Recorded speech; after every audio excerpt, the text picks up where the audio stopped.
మనం ఈ టాపిక్లో ఇఫ్ స్విచ్ స్టేట్మెంట్స్కి సంబంధించిన ఎగ్జాంపుల్స్ కొన్ని చూస్తా. సో మీకు వాటిని ఎలా అప్లై చేయాలనే దానికి ఒక అవగాహన వస్తుంది. So first if statement examples కొన్ని చూసినట్లయితే ఫస్ట్ అసలు సింపుల్ ఇఫ్ ఎలా వాడాలి అనేది చూద్దాం. చూడండి, ఈ ప్రోగ్రాంలో సేమ్ ప్రోగ్రామ్ ఇక్కడ సి ఎడిటర్లో ఓపెన్ చేసాం. మెయిన్ బ్లాక్ స్టార్ట్ చేసిన తర్వాత మనం ఒక వేరియబుల్ డిక్లేర్ చేస్తాం. Integer X is the variable. మరి స్క్రీన్ క్లియర్ చేసి ఆ వేరియబుల్లోకి స్కాన్ అప్ ద్వారా వాల్యూని యాక్సెప్ట్ చేస్తున్నాం. ఇది మనకు కావాల్సిన కండిషన్. ఏంటి? If condition is X less than 10, X యొక్క వాల్యూ 10 కంటే తక్కువ ఉన్నట్లయితే అప్పుడు మాత్రమే దీని కింద స్టేట్మెంట్ అయినా ఈ ప్రింట్ ఎఫ్ వర్క్ కావాలి అనేది మన కండిషన్. అంటే ఎక్స్ యొక్క వాల్యూ గాన 10 కానీ అంతకంటే ఎక్కువ ఉంటే ఏం కాదు, ఈ స్టేట్మెంట్ ప్రింట్ కాదనమాట. ఓకే, 10 కంటే తక్కువ ఉంటేనే ప్రింట్ కావాలి అనేది మన ప్రోగ్రామ్ యొక్క ఎయిమ్. సో ఇప్పుడు చూడండి, ప్రోగ్రామ్ని కంట్రోల్ F9 ద్వారా రన్ చేస్తున్నాం. Enter any number. Okay, I'm giving 50. Enter press చేశాను. No result. ఎందుకు? మనం ఇచ్చిన కండిషన్ కి మనం ఇచ్చిన వాల్యూ మ్యాచ్ కాలేదు. సో ఎక్స్ యొక్క వాల్యూ 50 ఇచ్చాను, ఇక్కడేమో కండిషన్ ఎక్స్ లెస్ దెన్ 10 అయితేనే ఇది ప్రింట్ కావాలి అని చెప్పి ఇచ్చాం. సో అదే నెక్స్ట్ టైం మళ్ళీ రన్ చేస్తున్నాను. చూడండి, నెంబర్ 5 ఇచ్చాను. ఓకే, మా ప్రింట్ ఎఫ్ వర్క్ అయింది. సో ఈ కండిషన్ రైట్ అయితేనే దీని కింద ఉండే స్టేట్మెంట్స్ వర్క్ అవుతాయి, రాంగ్ అయితే వర్క్ కావు. అయితే మీరు దీన్ని బ్లాక్లో కూడా ఎలా పెట్టుకోవచ్చు, starting of the block, end of the block. మరి ఈ బ్లాక్ సింగిల్ స్టేట్మెంట్ ఉంటే, అంటే ఇఫ్ కింద కావచ్చు, నెక్స్ట్ రాబోయే వాటిల్లో కూడా సింగిల్ స్టేట్మెంటే ఫాలో కావాలనుకుంటే బ్రాసెస్ అవసరం లేదు. మల్టిపుల్ స్టేట్మెంట్, సపోజ్ ఇక్కడ ఇంకొక ప్రింట్ అప్ కూడా వర్క్ కావాలి, లేదంటే ఇంకొక ఎక్స్ప్రెషన్ ఏదన్నా ఇవ్వాలి, అలాంటప్పుడు మీరు బ్రేసెస్ వాడుకోవాలి. బ్రేసెస్ సింగిల్ స్టేట్మెంట్ ఉన్నప్పుడు ఇచ్చినా కానీ నో ప్రాబ్లం, ఇది కూడా కరెక్టే. ఇప్పుడు చూడండి, సేమ్ ప్రోగ్రామ్ రన్ చేస్తున్నాను, రిజల్ట్ మనకి వస్తుంది. ఇది బ్లాక్ అనమాట. అంటే if the condition is following more than 1 statements then you must place the block. Okay, ఆ కండిషన్ కింద ఒకటి కంటే ఎక్కువ స్టేట్మెంట్స్, ఒకటి కంటే ఎక్కువ లైన్లో ప్రోగ్రామ్ రాసినట్లయితే కంపల్సరీగా వాటిని బ్లాక్లో పెట్టాలి. ఈ విధంగా బ్లాక్లో పెట్టాలి అనేది గుర్తుపెట్టుకోండి. ఓకే, అది ఇప్పుడు మనకి సింపుల్ ఇఫ్ ఎలా వర్క్ అవుతుందో చూసాం. అదే చూడండి, యూజింగ్ ఇఫ్ ఎల్స్. ఇక్కడ ఎక్స్ యొక్క వాల్యూ తీసుకున్నాం, సేమ్ నెక్స్ట్ ప్రోగ్రాంలో చూసినట్లయితే ఎక్స్ వాల్యూ తీసుకున్నాం ఇందాటి ప్రోగ్రామ్ లాగానే, కానీ ఎక్స్ లెస్ దెన్ 10 అయితే ఓకే, ఈ మెసేజ్ ప్రింట్ అవుతుంది. ఎక్స్ లెస్ దెన్ 10 కాకపోతే ఎల్స్ కింద ఉండే ఈ ప్రింట్ఎఫ్ లో ఉండే మెసేజ్ ప్రింట్ అవుతుంది. ఇప్పుడు చూడండి, సేమ్ ప్రోగ్రామ్ రన్ చేశాను, నేను 50 అని ఇచ్చాను. ఇంతకు ముందర ప్రోగ్రాంలో ఏం రిజల్ట్ రాలేదు. ఇప్పుడైతే ఎక్స్ ఈజ్ గ్రేటర్ దెన్ 10 అని చెప్పేసి వచ్చింది, greater than or equal to 10 అని. అదే సపోజ్ 4 ఇచ్చాను, 4 ఇచ్చినా కానీ ఫస్ట్ కండిషన్ వర్క్ అవుతుంది. అంటే ఈ కండిషన్ రైట్ అయితే ఈ స్టేట్మెంట్ వర్క్ అవుతాయి, ఈ కండిషన్ రాంగ్ అయితే ఎల్స్ పార్ట్ కింద ఉండే స్టేట్మెంట్స్ వర్క్ అవుతాయి. ఇక్కడ కూడా మీరు బ్రేసెస్ పెట్టుకోవచ్చు. ఇట్లా ఒకటి కంటే ఎక్కువ స్టేట్మెంట్ ఫాలో కావాలనుకోండి, ఇఫ్ కండిషన్ అలా పెట్టుకొని మళ్ళీ ఎల్స్ కింద కూడా ఒకటి కంటే ఎక్కువ ఫాలో కావాలనుకుంటే ఇలా ఆ స్టేట్మెంట్స్ అన్నిటిని కూడా ఆ బ్లాక్లో ఈ విధంగా ప్లేస్ చేసుకోవచ్చు. ఓకే, అది. సో ఇక్కడ 2 చాయిసెస్ మనం తీసుకోగలిగాం. ఒకటి కండిషన్ రైట్ అయితే ఏంటి, రాంగ్ అయితే ఏంటి అనేది, అలా అన్నమాట. అలానే నెక్స్ట్ చూడండి, some are programs using if statement. ఇక్కడ ఒక నంబర్, మనం ఇచ్చిన నంబరు ఆడ్ నంబరా ఈవెన్ నంబరా అనేది చెక్ చేయాలి. ఆ ప్రోగ్రామ్ చూసినట్లయితే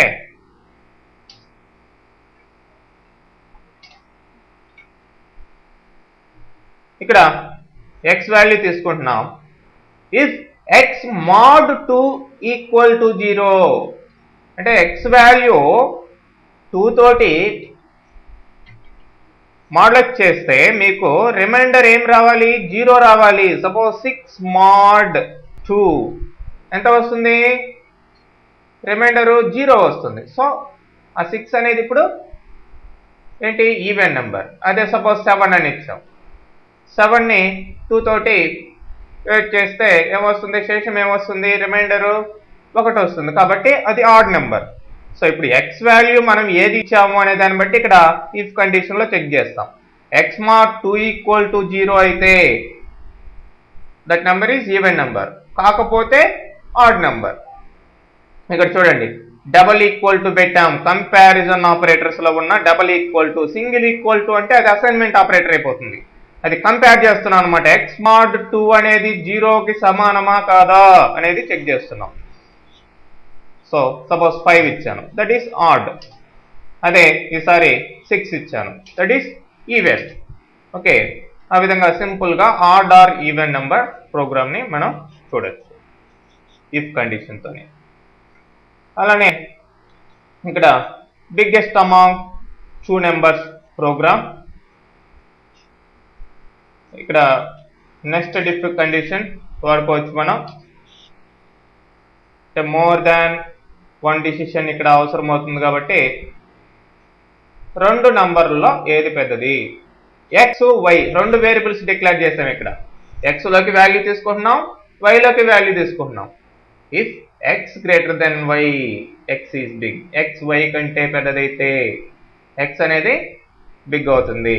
else if y is greater than x, y అనేది చూడండి ఇఫ్ అయింది.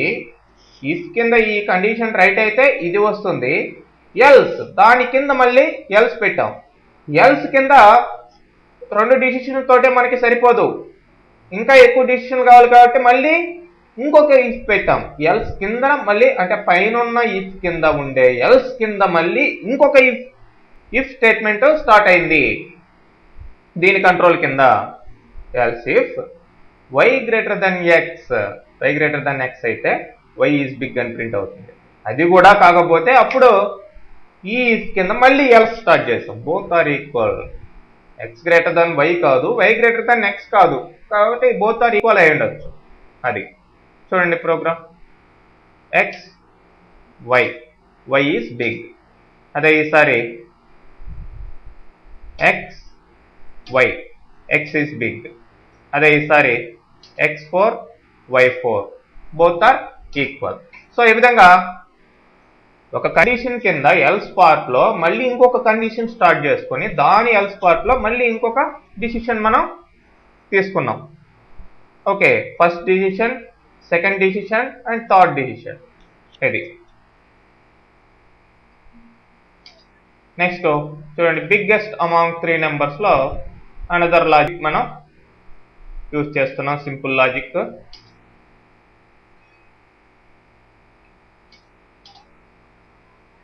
ఇక్కడ ఏబిసి 3 తీసుకున్నాం, 3 వేరియబుల్స్ ఏబిసి. ఏబిసి యొక్క వాల్యూస్ ఎంటర్ చేయమంటున్నాం. A greater than B and ఇక్కడ లాజికల్ ఆపరేటర్ ఫస్ట్ టైం వాడుతున్నాం. ఇది ఒక కండిషన్ అండ్ ఇది ఒక కండిషన్. అంటే ఏ గ్రేటర్ దెన్ బి అయి ఉండాలి మరియు ఏ గ్రేటర్ దెన్ సి కూడా అయి ఉండాలి. అలాంటప్పుడే ఏ ఈజ్ బిగ్. అంటే ఈ 2 కండిషన్లు ట్రూ అయితే అప్పుడు ఏ అనేది బిగ్ అవుతుంది. Else if b greater than a and b greater than c, ఈ 2 కండిషన్లు కనుక రైట్ అయితే బి ఈజ్ బిగ్ అన్నాం. ఏది అది ఏ బిగ్ కాదు, బి బిగ్ కాదు అన్నప్పుడు సి బిగ్ అని ఇక్కడ సింపుల్ గా ఇచ్చేసాం. కావాలనుకుంటే ఇక్కడ ఈక్వల్ కండిషన్స్ కూడా చెక్ చేసుకొని ఇంకా ప్రోగ్రామ్ ని ప్రొలాంగ్ చేయొచ్చు. ఓకే, నేను సింపుల్గా ఎలా లాజికల్ ఆపరేటర్ ఎలా యూజ్ చేయాలి అంటే ఒక ఇఫ్ లోపల రెండు కండిషన్లు ఎట్లా పెట్టుకోవాలి, రెండు లేదంటే అంతకన్నా ఎక్కువ కండిషన్లు అనే దానికి ఈ ప్రోగ్రామ్ ఇక్కడ ఇవ్వడం జరిగింది అనమాట. సో ప్రోగ్రామ్ రన్ చేస్తున్నాం చూడండి. A value space B value space C value 3 ఇచ్చాం. సో సి ఈస్ బిగ్ అనమాట. అదే ఈసారి A value B value C value A is big అని వస్తుంది. సో ఈ విధంగా 3 నెంబర్స్లో ఏది పెద్దది అనే దానికి మనం ఇఫ్ కండిషన్ వాడడం జరిగింది. నెక్స్ట్ స్విచ్ కేస్ స్టేట్మెంట్ ఎలా వర్క్ అవుతుంది అనే దానికి ఒక క్లియర్ ఎగ్జాంపుల్ ఇవ్వడం జరిగింది, దాన్ని చూస్తాం.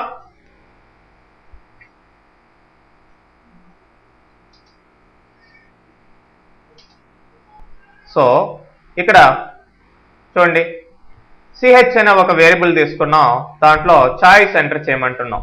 మన చాయిస్ మేబీ 1 to 4 లోపల ఇస్తే బాగుంటుంది, అంతకంటే ఎక్కువ ఇస్తే ఏమవుతుంది అనేది కూడా ఇక్కడ ఆన్సర్ ఉంది దానికి కూడా. కాబట్టి చూడండి, ఈ యొక్క సిహెచ్ అనే వేరియబుల్లో ఉన్న వాల్యూని స్విచ్ లోపల పెట్టేస్తాం ఇక్కడ. సో ఈ సిహెచ్ వేరియబుల్లో మనం ఏ వాల్యూ ఇస్తామో ఆ వాల్యూ ఏ కేస్ వాల్యూ తోటి మ్యాచ్ అవుతుంది అంటే సిహెచ్ యొక్క వాల్యూ కేస్ 1 అంటే దాని యొక్క వాల్యూ 1కి ఈక్వలా అయితే 1కి ఈక్వల్ అయితే ఇది ఈ స్టేట్మెంట్స్ వర్క్ అవుతాయి. లేదు 2కి ఈక్వల్ అయితే దాని వాల్యూ ఈ స్టేట్మెంట్స్ వర్క్ అవుతాయి. అలానే 3కి 4కి ఇట్లా మనం ఎన్ని కావాలంటే అన్ని కేసులు పెట్టుకోవచ్చు. దేనికి ఈ సిహెచ్ వాల్యూ ఏ కేస్ వాల్యూ తోటి ఈక్వల్ అవుతుందో దాని కరస్పాండింగ్ స్టేట్మెంట్స్ వర్క్ అవుతాయి. ఏ కేస్ వాల్యూ తోటి సిహెచ్ వాల్యూ మ్యాచ్ కావటం లేదు అంటే అప్పుడు లాస్ట్ లో డిఫాల్ట్ అని ఉంటుంది, డిఫాల్ట్ కింద ఉండే స్టేట్మెంట్స్ వర్క్ అవుతాయండి. చూడండి, ప్రోగ్రామ్ రన్ చేస్తున్నాను. నెంబర్ 1 అని ఇచ్చాం, ఆరెంజ్. ఓకే, ఎందుకు సిహెచ్ వాల్యూ 1 ఇచ్చాం కాబట్టి కేస్ 1 కింద ఉండే ఆరెంజ్ అనేది ప్రింట్ అయింది, బ్రేక్ అయిపోయింది. బ్రేక్ ఎందుకు ఇచ్చామంటే ఇక మిగతా స్టేట్మెంట్స్ కంటిన్యూ కాకుండా బ్రేక్ అనమాట. ఓకే, బ్రేక్ స్టేట్మెంట్ మళ్ళీ చూద్దాం క్లియర్గా. అదే నెంబర్ 2 అని ఇచ్చాను, యాపిల్. ఓకే, కేస్ 2 కింద యాపిలే కదండి ప్రింట్ లో మనం ఇచ్చింది, అది దాకా బ్రేక్ అయిపోయింది. సరే 1 2 3 4 కాకుండా ఇంకా వేరే వాల్యూ ఏదన్నా ఇవ్వండి. సపోజ్ 6 ఇచ్చాను, రాంగ్ చాయిస్. ఇంకేదన్నా ఇవ్వండి, ఒక 50 ఇవ్వండి, మొత్తం రాంగ్ చాయిస్ అని వస్తుంది. సో ఆ విధంగా స్విచ్ కేస్ స్టేట్మెంట్ అనేది ఇఫ్ స్టేట్మెంట్ లో ఎక్కువ డిసిషన్స్ తీసుకోవాలి అనుకున్నప్పుడు స్విచ్ కేస్ స్టేట్మెంట్ ఈజీగా మనం అప్లై చేసుకోవచ్చు అనమాట. ఓకే, అది